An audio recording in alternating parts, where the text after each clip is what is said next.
Everybody wants recognition. It's why board games and middle school basketball tournaments matter to you. It's why we care about our clothes and haircuts. We want to be recognized, to be noticed. It's why we show off. This is why rich celebrities want awards. They don't just want the money, they want the recognition. Most of the time, it's probably mostly about the money, but it's also kind of about respect. As human beings, we naturally seek out the approval and recognition of others.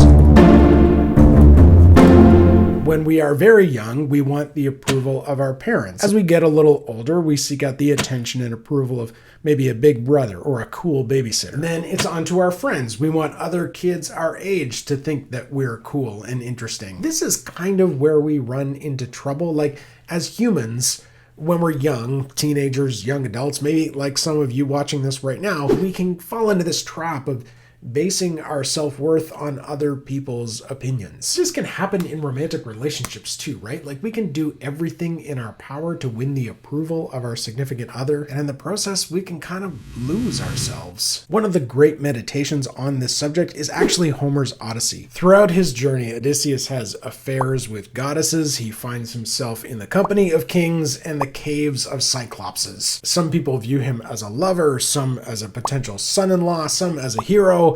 Others view him as a thief or a pirate. And Odysseus is obsessed with his reputation. He's the guy who came up with the Trojan horse and won the Trojan War. So he's obsessed with glory. He wants people to know his name. He really cares what other people think about him. But what if, like, the people we look to, whose opinions we seek, what if their opinions don't matter? A lot of the problems we run into in the world, we run into because we are seeking the wrong kind of recognition. So we seek out fame and we seek out clout on the internet, only to find that it's ultimately unsatisfying. No problem, you might say. I just won't care what anybody thinks. But not so fast. That road leads to two destinations. Either a kind of narcissism where you only care about yourself, or to misanthropy where you hate all human beings and think all of them are worthless trash. Neither of those are good places to be. So we need recognition as human beings. We desire this deeply.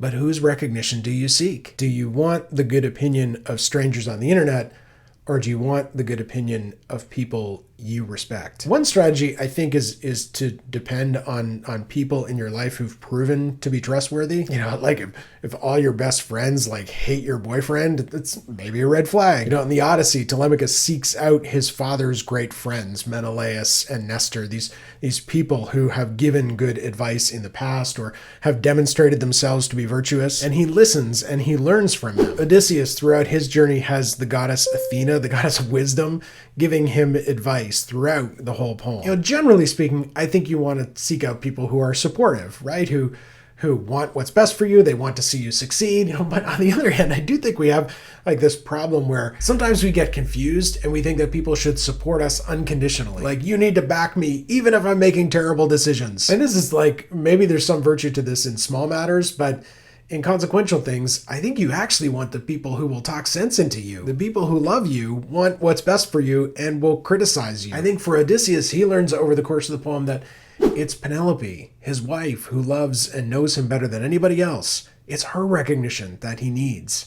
He needs to return home and explain himself to her. We need most of all to be seen and understood by the people we love. But ultimately, one of the things that's hard about this is to understand if the people in your life actually care about what's good for you, or they care about the wrong things. You need to know something about what's good for you yourself. It requires knowing what's actually good for you, not just what seems good for you. You can find out more about that in this video over here. I will see you there. Talk to you soon.